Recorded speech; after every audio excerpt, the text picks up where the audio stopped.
So, okay, you're live. Okay. Welcome everyone to this last interview of the Multi-Literacy event. I always find things related to the brain fascinating. We often hear about the bilingual brain, but not really that much about the biliterate brain. So to finish the Multi-Literacy event, I am very honored to have Dr. Froso Argyri with us to talk about what happens in the brain of multi-literate children. So I'm going to present Dr. Argyri. She's a child multilingualism researcher at UCL Institute of Education, Faculty of Education and Society. Her research has focused on the language and literacy development of school-age bilingual children, on the role of the age on onset of bilingual acquisition, of the amount and quality of inputs and cross-linguistic influence in language learning. Her current research adopts an interdisciplinary approach and investigates early childhood bilingualism effect on language, cognition, and the brain and biliteracy effect on cognition in bilingual school-age children. She is the convener of the Multilingualism Special Interest Group of the British Association of Applied Linguistics. She is the co-founder and director of UCL Bilingo, a bilingualism and multilingualism information and education service, which aims to bridge the gap between researchers and the wide community by disseminating recent research findings on growing up with two or more languages in childhood. So thank you very much for being here with us and welcome, Dr. Argyri. Thank you, Yusito. Thank you so much for the invitation and welcome everyone to this hopefully interesting session. Thank you very much. So yeah, I have prepared some questions about the brain and what happens. But of course, if those of you who are attending, if you have any question, don't hesitate. Just write it in the comments and I will read them and ask Dr. Argyri. So could you please let us know what led you to be interested in the role of biliteracy in bilingual children's cognition? Okay, so this is a very interesting question. So usually I have to say that most research has been done on bilingual children without looking at the effects of literacy. So just to give you a bit of context, so recent research shows that higher engagement in bilingual language environments seems to enhance some features of cognition, including of some skills that we call executive function skills or executive control skills.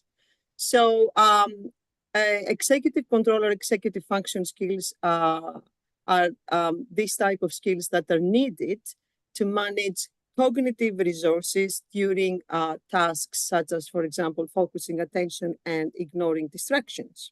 Okay. So the vast majority of studies have explored cognitive effects of bilingualism by examining mainly the role of language use and proficiency without taking into account children's literacy experience in both languages, which is a crucial aspect of bilingual development. So we've recently designed a study that in the context of this study, we wanted to extend this investigation to examine the role of biliteracy in shaping cognition. So, as you may know, bilingual speakers are different in terms of language exposure, how much they're exposed to each of their languages, how much they actually use each of their languages, as well as levels of biliteracy. So what we wanted to see is whether individual differences in minority language literacy skills, because as we know, in the UK context, for example, most children are educated in a mainstream school where English is the main medium of instruction. So we wanted to see whether individual differences in minority or heritage language literacy levels are actually associated with differences in cognitive abilities. Okay. Thank you very much for explaining the context. Uh, and so cognitively, so what have you found? Or actually, before we talked about literacy, could you uh, give us the main differences between a monolingual and bilingual brain? Yes, so there are different studies, but mostly they have addressed this question at the behavioral level. So we're looking mostly at the cognition, not at the brain per se. But let's start with the main effects, what studies have shown about the bilingualism effects on cognition. Yes. So the effects of bilingual or multilingual experience in childhood have been associated with changes beyond the strict linguistic domain. So as we discussed previously, research shows that, again, higher engagement in bilingual language environment may enhance some cognitive features. That we've already discussed these skills. These skills refer to executive function or executive control skills. So several studies have shown that bilingual children may perform better in specific executive function or executive control tasks that tap particularly on these cognitive functions. Okay. So, such as what, for Such as, example? for example, this would be tasks that they test attention, how good the children may be at focusing their attention. This can be problem-solving tasks. This can be tasks where they may assess how good, how efficient children are at ignoring particular distractions. Okay. And so now, because we're talking about multi-literacy, what what else does it bring when a child can read and write in more than one language? Okay, so there are multiple benefits that biliteracy brings. So in order to actually reap the full benefits of bilingualism and multilingualism for the individual and the society, a high level of literacy development is an essential component. One important aspect of this is that biliterate bilingual children can access literature, obviously, and other resources in the heritage language. And this enables them to be a more integral part of the wider heritage language culture that is carried through literacy. So another thing is that reading boosts vocabulary and grammar development in the minority or in the heritage language, which leads to higher levels of proficiency. Another important aspect is that studies show that literacy development in the heritage language may benefit literacy development in the majority language.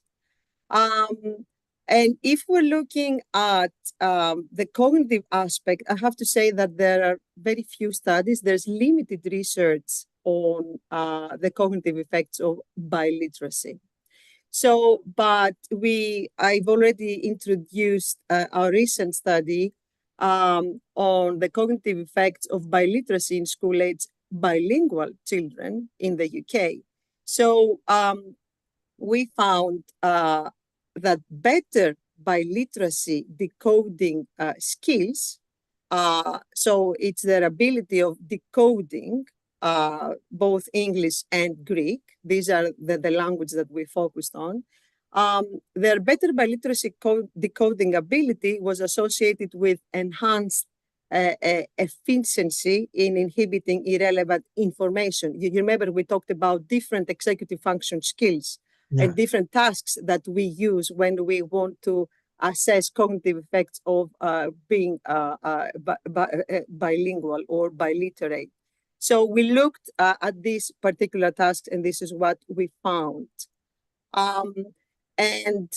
Overall, I have to say that these results support earlier research studies with monolingual young readers, which have also shown that there's an association between this particular executive function skills and overall bilingual reading abilities.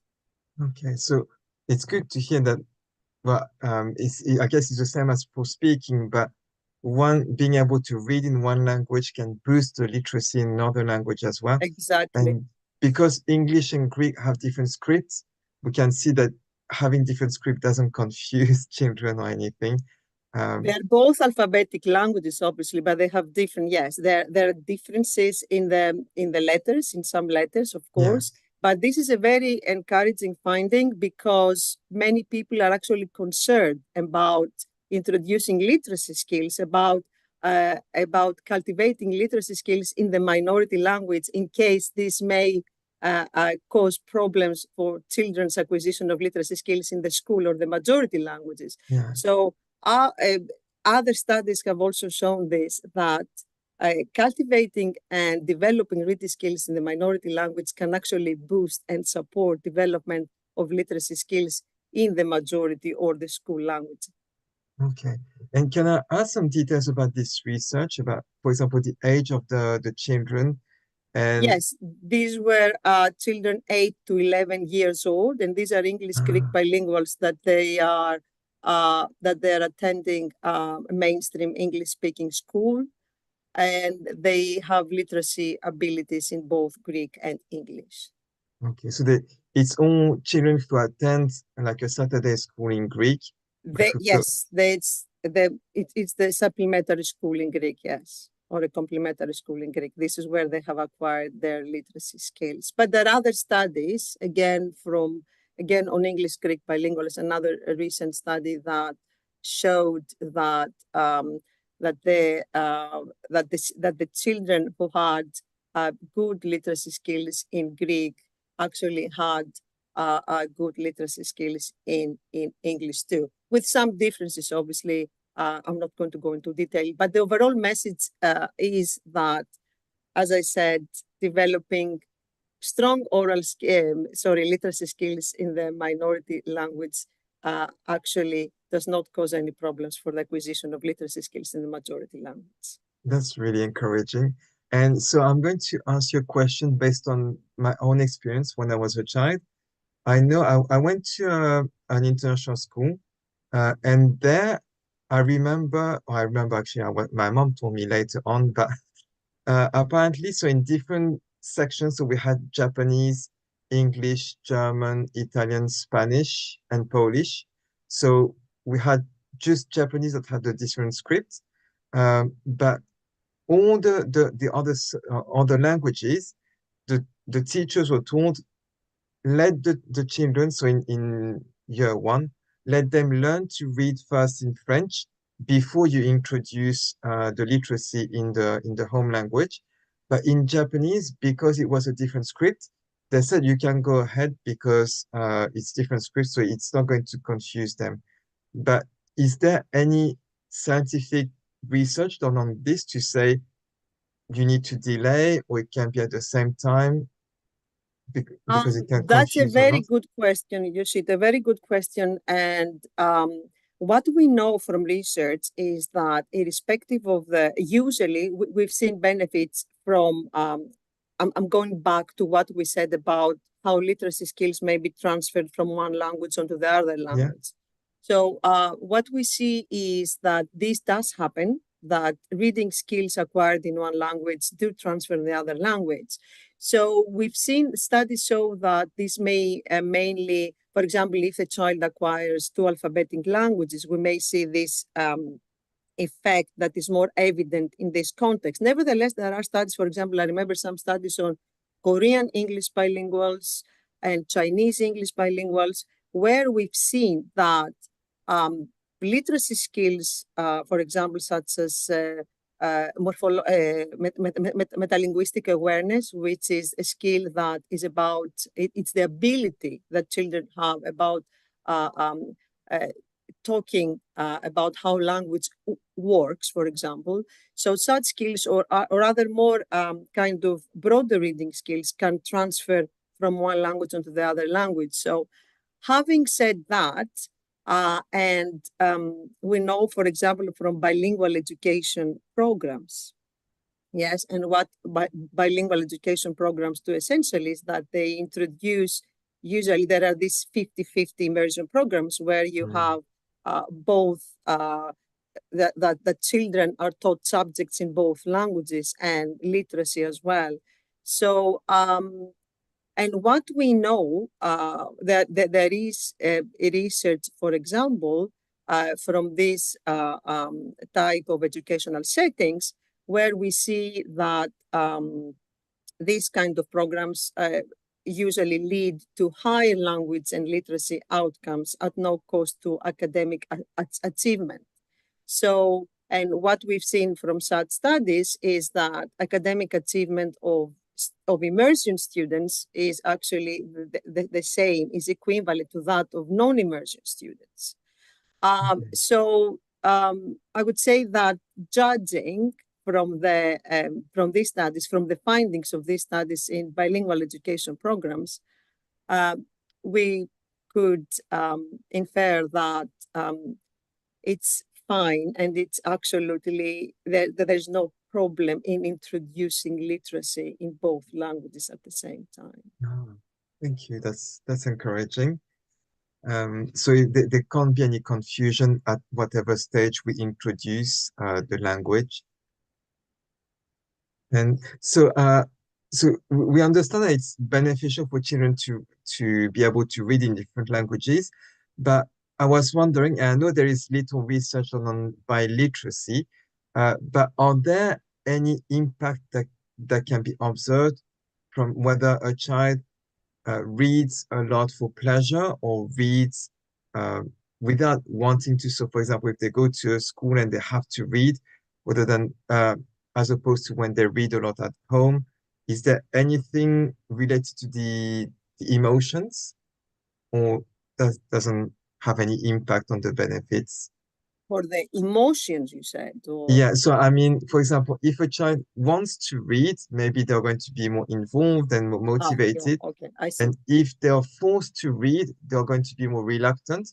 So I was wondering, like, is there a difference in the benefits or an impact on the benefits reading can have on the biliterate brain? Um, this is a very good question, but I'm not aware of such research that has Yeah, looked at the brain and biliteracy. Sorry, Yoshito, it's but okay. as I said in the beginning, there is very, I mean, we can look at the relationship between biliteracy and the brain mainly through the cognitive, through the behavioral tasks I've described before, yes, through cognition.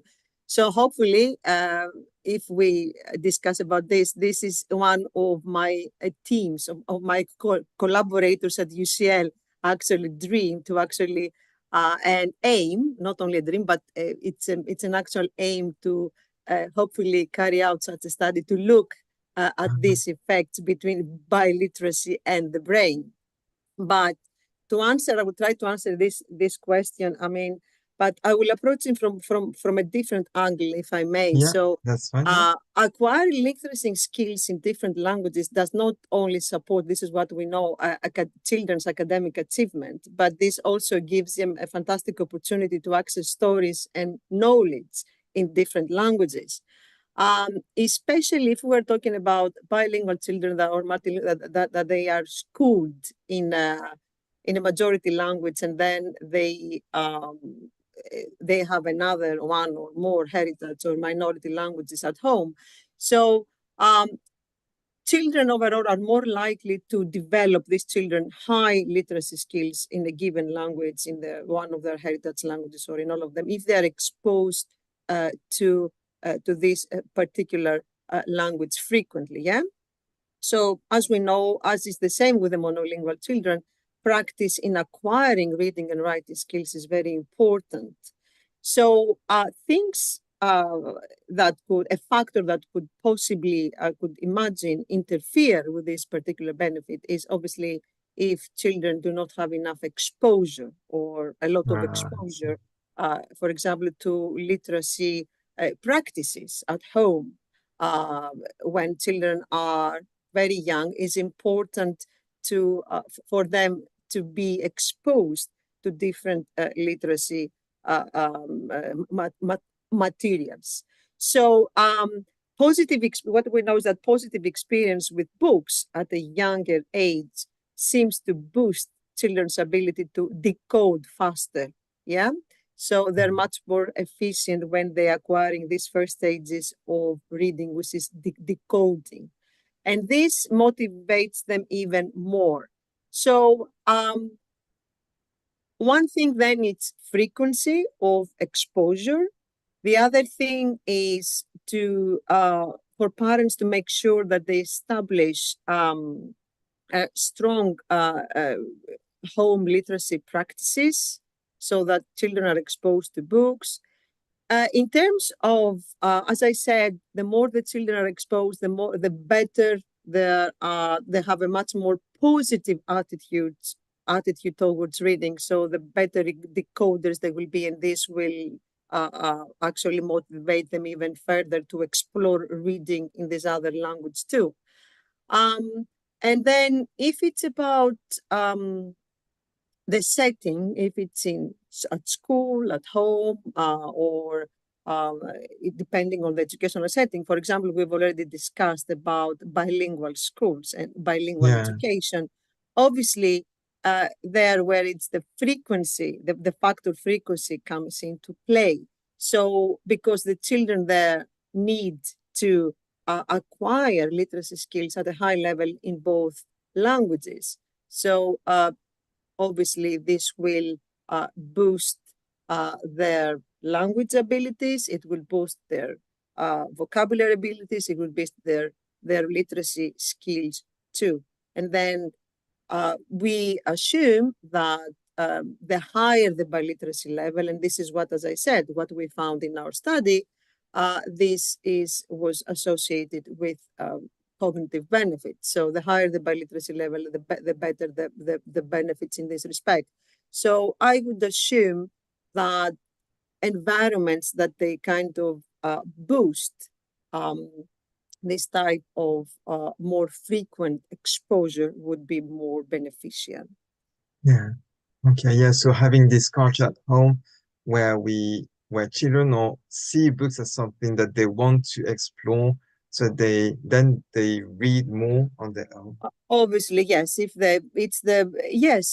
mean if they are interested in a particular topic? Yeah. Yes, obviously. I mean, I don't think this is any different from the monolingual from a child who is, because cultivating healthy and strong reading skills nowadays, I feel it's a struggle, even, at the even if we're talking about monolingual children. So it's the same struggle, I would say, and there are similar challenges in terms of boosting healthy and strong reading skills and habits. Okay. We have a question from, if I remember well, the name is Samir. So he or she, sorry, is asking, is there any evidence that speaking multiple languages makes one a better thinker or problem solver? Speaking many languages, if it makes Yeah. one a better thinker or a better problem solver? Yeah. I would not say a better thinker. I'm not sure what this means, a better thinker. I guess we can I cannot take problem say. Yeah, solving. I think, but problem solving, I think this comes from what we said about problem solving abilities. Well, I cannot generalize in this respect. As I said, these cognitive effects of bilingualism, there are studies that they have shown these effects, for example, about the children's ability to have this increased cognitive flexibility when they switch tasks, which you can associate it with, obviously, with problem-solving abilities too. But I have to say that this issue about the cognitive or the beneficial effects of bilingualism at the cognitive domain, they're highly controversial too. I have to emphasize this, okay? So there are studies that have shown these effects. There are studies that they have not replicated these findings. And there are many factors that can come into play. But having said that, as I said, I want to be specific and careful in my wording and say, yes, there are studies that have shown that bilingual children may perform better in, and they do perform better sometimes, than monolinguals in specific cognitive tasks, but I could not generalize and say that bilinguals are better problem solvers necessarily, based on the controversial findings that we have Yeah, so far. Yeah, I understand. Yeah, thank you. I don't know Uh, if this answers the question, but yeah. yeah, I think yeah. So he or she, sorry, has explains for the better thinker. He said, when I say better thinker, I mean someone who has fluidity of thought and is flexible in their ideas and beliefs. So Yeah, I mean, if we see it, for example, from the intercultural point of yeah, view, that being bilingual or multilingual cultivates this kind of empathy towards yeah, other cultures and other ideas and different ways of thinking. It definitely boosts development of a more, let's say, flexible attitude towards other cultures, other people, different attitudes, different views, and the diversity as a concept altogether. So from this point of view, I would say from the developing this very important intercultural communication skills, yes, from this point of view, bilingual and multilingual people, they seem to have enhanced intercultural communication skills. Yeah, yeah, this can, in fact, make them. And there are studies that they show that there is, in effect, there is a positive association with creativity too, yeah, that they may have enhanced creativity skills as well. So there are different domains that they seem to be linked yeah, to this wonderful kind of gift to be able to speak different languages.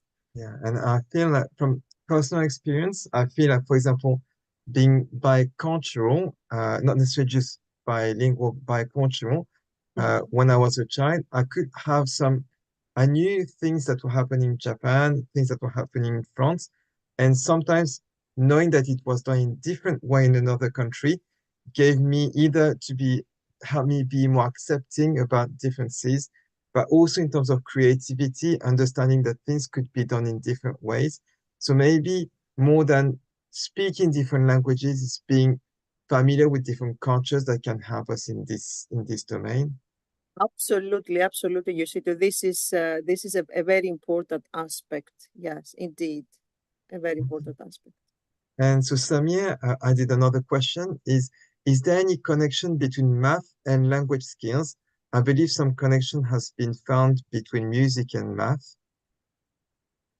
Between maths and and language skills. speaking different languages. I'm not aware of such a research, although now I seem to remember there was a recent article on this aspect. But what we know from bilingual education, for example, programs, there were, if I remember well, there were no problems, at least with, there were no issues with different subjects. The outcomes were of the children who were schooled in the bilingual education programs, they were equivalent to that of the non-immersion students. So, but I'm not aware of some kind of bilingual advantage in this Okay, respect. Yeah. okay. Thank you very Yeah. much. Yeah. And I was wondering, so you're talking about the research you do with biliteracy, and you said there is very little research. Do you have plans to carry on exploring biliteracy? And if so, what kind of research are you thinking about? Yeah. Yes. Thank you, Yoshito. There is limited research on some aspects of biliteracy. I was talking about the effects, for example, of biliteracy on the brain per se and on cognition in more general. So, um, for example, some aspects that we're thinking about exploring further is, for example, we don't know about the language development, about a lot about the heritage or minority language and majority language development, whether they developed side by side, and how schooling, for example, in a majority language, affect children's language acquisition and literacy skills. And in this respect, we're planning to investigate literacy development in 2 or more languages in different educational settings. For example, we want to see whether there is a difference in the cognitive effects between bilinguals who are educated in a bilingual school, where pupils need to acquire literacy skills in both languages, like the programs I just described, and compare them to pupils who are educated in a mainstream school and therefore have a lower level of literacy skills in their minority or heritage language. Another interesting question would be to see to investigate whether different forms of bilingual education, such as, for example, content and language integrated learning, impact language and literacy development in different ways. Another aspect that is missing is really longitudinal studies, because many of these studies are cross-sectional, meaning that you don't follow students or the students' development over a long time. So you just collect data at a given point of time, and this is limiting. So it would be good to look at more into more longitudinal studies. And of course, when we're talking about the brain, it's very interesting to see whether there are any differences between monolinguals and bilingual, structural and functional differences. For example, whether biliteracy adds anything to this puzzle when we investigate cognitive effects of bilingualism. Okay. Thank you very much. And maybe I would like to ask you a bit of a personal question, if possible. But we met at the Intergen conference a few months back, and during that conference, you were explaining how, I believe it was your daughter, so you really wanted her to be able to read and write as well Greek, not just speak it. So you've done some research about biliteracy, but I guess you had your daughter before. What was your motivation to get her to be able to read and write in Greek as well? So I have 2 children. I have a daughter and a younger son. So Okay. both of them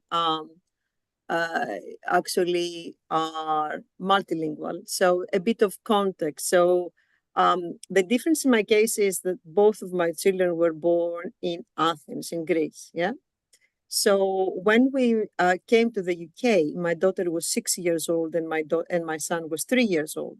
Okay. So despite I am Greek speaking and their dad is Icelandic, so we had Icelandic at home, Greek and English as well, occasionally. So my children were multilingual from birth, but their dominant language was Greek. Yeah. So we were very lucky that there is a Greek primary school in London where we live, so which is maintained by the Greek government. And it was a very conscious decision from the point of view, as I said, the children's dominant language was Greek, so it would make sense for them to be schooled to just continue building their oral skills and their literacy skills in the language that they were dominant in. So the Greek Primary School of London is a school where Greek is the primary medium of instruction. Nevertheless, there are several hours of English on a weekly basis. And the children would continue building, because we know from research that oral skills actually are associated with reading acquisition. So it made more sense for them in that context to continue building their literacy skills in English. And as I said, we know that these are readily transferred onto the other language, which was English. Sorry, I said English. It was Greek, to build it in their first language and then building the literacy skills, developing literacy skills in English too. And this was the main reason why we took this decision for the kids to be schooled in the Greek primary school of London. Yeah. So in terms, but then again, if you want to know what this may give children, but just to say that my children are now in the British mainstream educational system in the secondary, so they've switched to the British system. So one thing about cultivating, irrespective of my personal circumstances, cultivating strong literacy skills in the child's heritage language is that it boosts the sense of identity and belonging. And it boosts and enhances the children's understanding of different aspects of the society and the culture. So as a result, this kind of strong sense of identity boosts their self-esteem and confidence. Another aspect is that this will give them, this will provide them with more job opportunities, because as we know, multilingualism is a valuable skill in today's globalized world and can lead to better job prospects. Another thing, very, very important aspect, it has to do with keeping in touch with friends and family where the minority or the heritage language is spoken, especially with friends and family that they do not speak the majority language. It's about the children's well-being in this respect, and being able to feel comfortable when they visit this other country, when they visit friends and family in the country where the heritage or the minority language is spoken. Another thing is, of course, as I'm going back to this hypothesis, what we call this hypothesis the interdependence hypothesis, where that says that basically skills from one language are transferred onto the other language. We're talking about literacy in this respect. So this is a very important aspect that should not be ignored.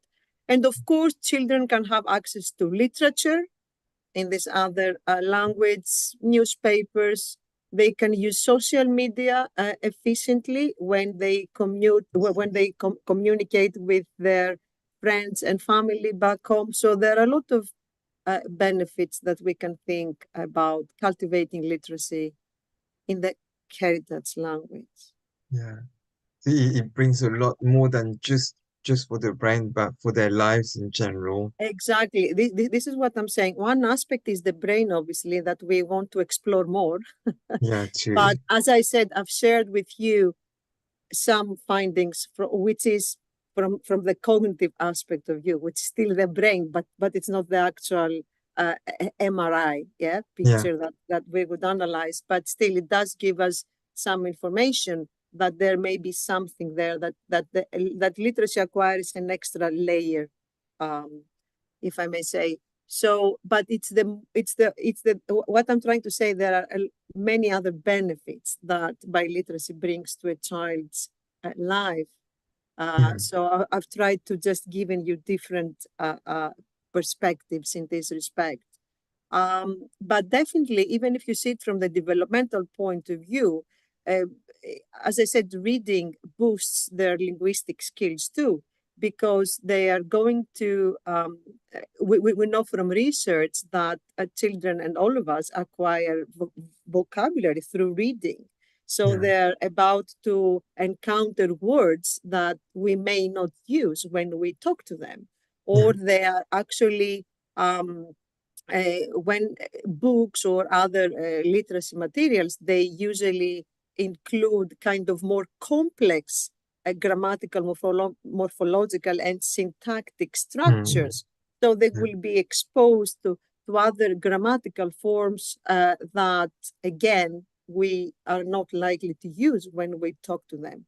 So there are multiple benefits of cultivating literacy in children's heritage languages. And let's not ignore their well-being and I see it with my own children when they visit Greece, for example, or where now that they're at this age, they're teenagers, and they're so comfortable and happy to use the social media, for example, to communicate with their friends in the language when they're able to watch a theater, to watch a movie, or to go to the theater when we're in Greece, or, meaning that it just adds so much to their lives. And the same Yeah, when they're with Icelandic family, relatives, and friends as well. So it yeah, just adds this extra dimension, and they feel more, let's say, more comfortable.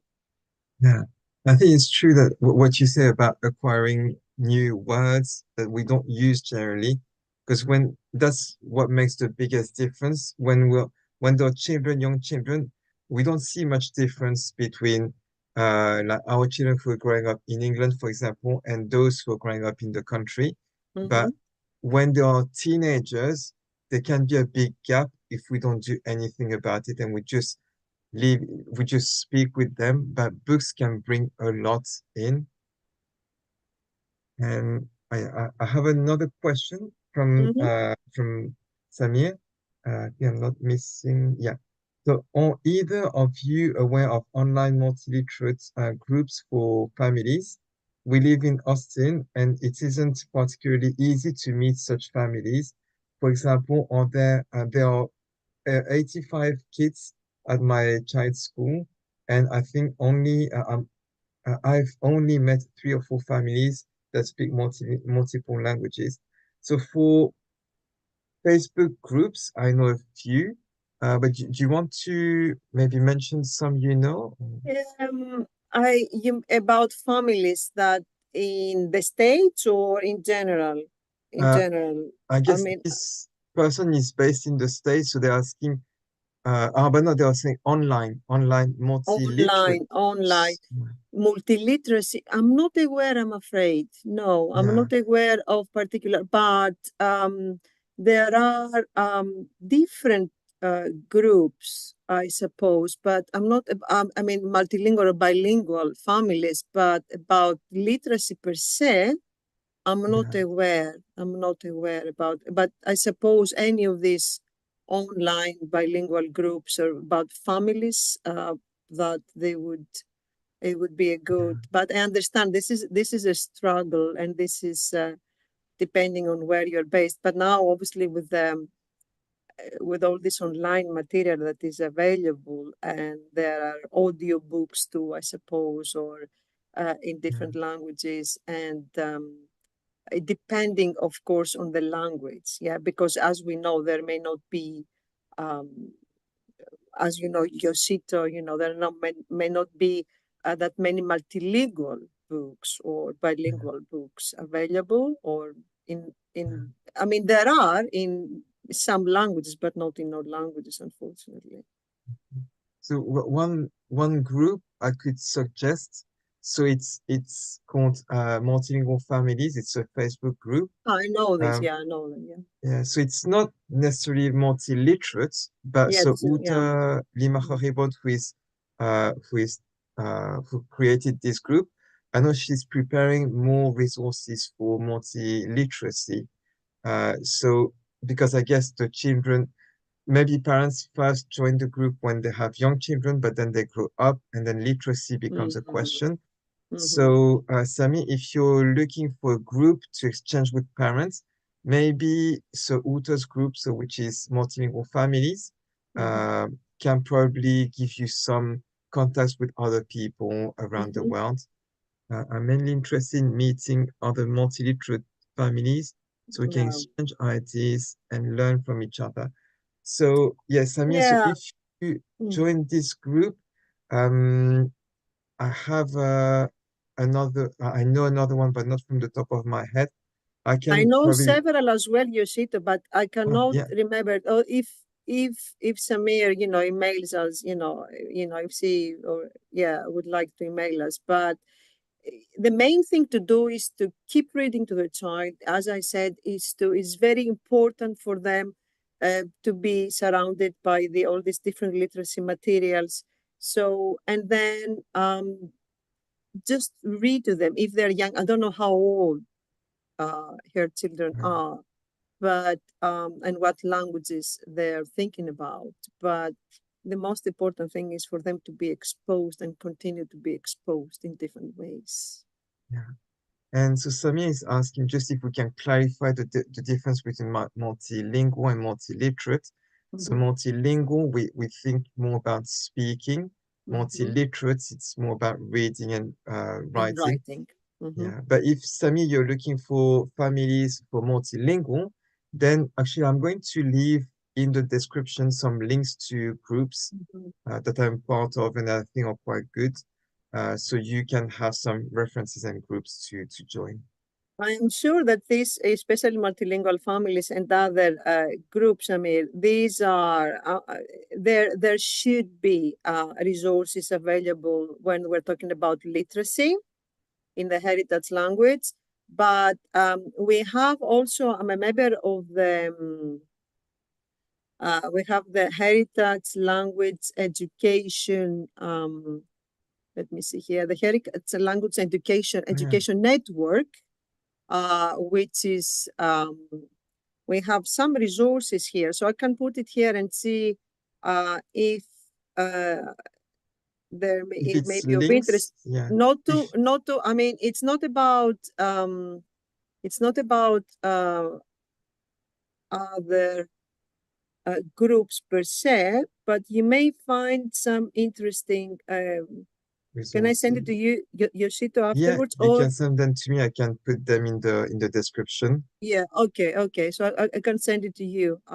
Where we're talking about the importance of heritage language education. In fact, yeah, there is a big discussion around this topic about really boosting children's acquisition of literacy skills in their heritage language. Yeah. And so Sami is just clarifying. So to answer your question, he has a daughter who is 7.5 years old, and Mhm. they have 5 languages. But he No. says it's a struggle to find books in Indian language in the US. Hmm. Um, for Indian languages, I don't have In it the here. UK, they should have a lot in the UK. I mean, In the but how UK, to but get he them? lives in the US, so maybe that's why. Okay, Or okay. Maybe you could. I think it would be a good idea to contact maybe groups. I don't know in the UK here, perhaps they So have. I don't know which Indian language it is, but we have some of the books in the giveaway, which are Mm, from Kelly Books, which is mm, they create books in Tamil. So if you're interested, you can have a look at the books and also at their website. So it's Kelly, Kelir mhm. books. Yeah. And we have a comment from Thomas. I can't read on here, but a very informative discussion. May I ask if there was one or two takeaway messages for parents of soon to grow into bilingual children? What would those be?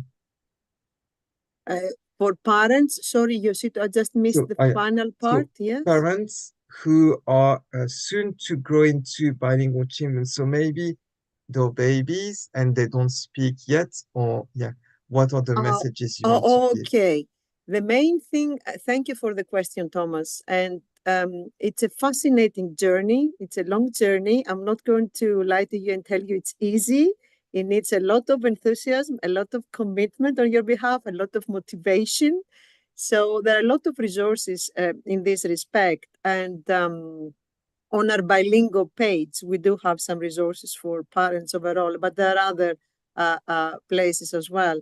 You can find important information. So the main thing is to keep using your language, to make sure that your child is exposed to the different, I don't know how many languages you have at home, but to be exposed to the language, to the heritage or minority language as much as possible, and to Yeah, actually, if you are able to do so, to create such contexts where, let's say, it's the monolingual context where the child needs to use this particular language, because if they know that you, and they will know that you understand and you speak in the majority language, they are more likely to use the majority language. So frequency of use, its frequency of exposure, increased amount of input. And research shows that the more the speakers the child interacts with, the better the linguistic outcomes. Yeah, so diversity of speakers, frequency of exposure, quality of exposure is very important, quality of input, meaning that the child is exposed to different types of settings or with different people.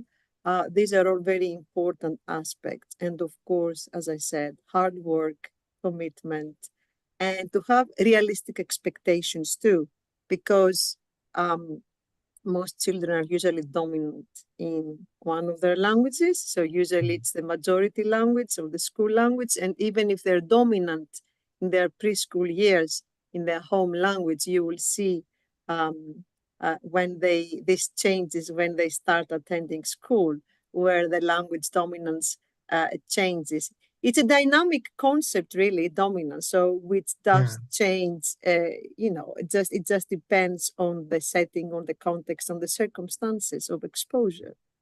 Yeah, we just had Tetsuyoung before, just a session before, who was saying that when they were younger, his children were speaking between them in Japanese. He lives in Canada, but they were speaking Japanese. It was the strongest language. Now they speak more in English, even though they live in the French part of Canada, so in Quebec. But English is dominant now, and they speak together in Japanese. So, like you said, it can change. It does change. I mean, it's a dynamic construct. It does change And across if our there is lives. one message I could tell to Thomas as well, I think one important thing as well when we're raising multilingual children is to not just focus on the language or literacy, but focus more on connecting with our children, because if we connect with them, we spend time with them, we play with them, etc., then our language is going to become important, and then it's more likely that they carry on. But we shouldn't be like too hung up on, oh, they're speaking to me in the school language. I guess on our side, we need to keep talking our language so that they hear it at least, and they have a at least passive understanding. And then, but if we spend enough time with them, I guess we have more opportunity to speak with them. And so, yeah, don't get hung up on the what you see at the top of the iceberg, which is whether they speak or they can read or write, but build up below the surface or the relationship you can have with your children. Absolutely, a very important aspect. And you know what? Despite, as I said, it's hard work, but it's a great bonding experience. And Yeah, many of us, when we live in another place and you have to actually until you have children, you don't think about your culture, you don't think about traditions, you don't think about family bonds, because it's just these are all things that they may not matter, but you just take them for granted in a way. But when you have children, this changes. So I think it's a great opportunity for parents as well. It's a lovely journey. It's different to rediscover traditions, to yeah, discover different cultural aspects with your child throughout this journey of when you've taken this decision to put effort in maintaining your minority or your heritage language. So I think it's a great bonding experience too. yeah. And Sami is adding that this morning they had a conversation, a video call with his parents in Hindi, and it was a pleasure to see his daughter speaking in Hindi with his parents. So there is that kind of reward as well. This is a Yeah, very good point. Actually, there is more research done lately on the well-being aspect. Not a lot, but there's more coming out. So this research indeed shows that parents' well-being is negatively affected when they cannot use the heritage language, and vice versa for the okay. children when they visit the country where the heritage language is spoken, and they may feel they're not really part of it. This also may be another aspect that we could keep in mind. Yeah, yeah. So it motivates us to pass on the language.